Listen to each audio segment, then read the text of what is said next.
Strength in numbers. What team is that? Oh, Warriors. Oh, you're a Warrior. What are you doing wearing Warrior stuff around here, man? Where are you from? From the Bay. You from the Bay? All right, good. Okay, go ahead. After the game Thursday, you mentioned there was going to be some punishment for all the penalties. Did it seem like your message kind of got through to the guys? Yeah. We were back here at 8 that morning, and we run for penalties and different things anyway, but it was a little bit more intense with the personal fouls, the unsportsmanlike conduct, really. And so, yeah, they responded really well, did really well. Then they went and lifted, and so it was good. Is that the first time you've ever had to do that after a win? Yeah, for the next morning, yes. And it worked out good because it wasn't a day off because Sundays are usually a day off.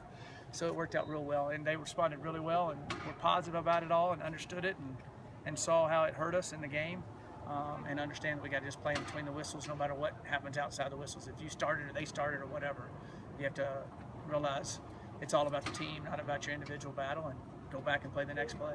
Even when it's so uncharacteristic of your team, is it important to hammer that message home? Oh yeah, it's really important because you don't want it to raise its head and all of a sudden we get one of those in a critical situation, extends a drive, and it's a game-winning drive or knocks you out. Because it hurt us the other day. We should have had, we could have. I think when I looked at it and went over it and everything, we basically gave them 3 to 7 points off of it and basically took away about 10 points from us. So that's a huge difference in a game. As you're heading down the stretch, 3 games left in November, and what do you talk to your team about? It seems like it's exponentially more important to every game. Yeah. This is what you want to do it for. This is why it's exciting. This is what they came here for. Besides the school and the community and everything, but the football part they came here for is to be in these types of games, so they can have all this experience. And they're excited about playing. We were ready to play the other night. We were playing hard. We just had some mistakes, but they were ready to play and they played extremely hard. And so they had a good practice today. They're excited. We call these the gold games.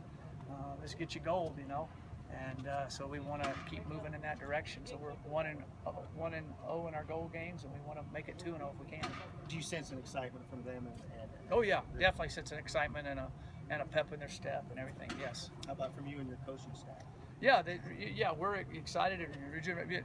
Coaches, we're having to recruit, we're having to coach, we're having to prepare, all that. But when these games really are, bigger and bigger, every game's important, but what's at stake, and it makes it fun because you're achieving goals too.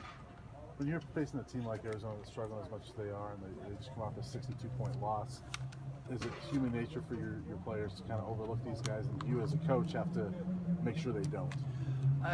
Well, there's a little bit of human nature in that, when you see the score, but Arizona's beat us the last 3 times we played them. They beat us pretty good down there the last time we were down there. It's a hard place to play. We're going to kick off at 8 o'clock at night. They've got a good football team. They know a lot of those same guys are the same guys that beat us last year. So we no way that we will overlook them at all. They got a lot of good players. I'll just back up. They should have beat Washington at their place, at home, 35-28 in overtime. They gained 440 yards against Washington's great defense. So that says enough right there. And our kids know that and understand that. Well, I think they've beat a top 10 team at home in November the last 3 years. Something like that. Yeah, they have, and they're good. And Rich Rod he's an excellent coach. They've got good players. They play extremely hard, and I guarantee you they'll come out foaming at the mouth, so to speak, after what happened to them last week. Can you talk about the strides that Isaiah Oliver has made throughout the year? Yeah, Isaiah's always been really good, and Isaiah plays corner, and of course the other night did a great job returning our punts for us, and I think he's an excellent athlete, really bright.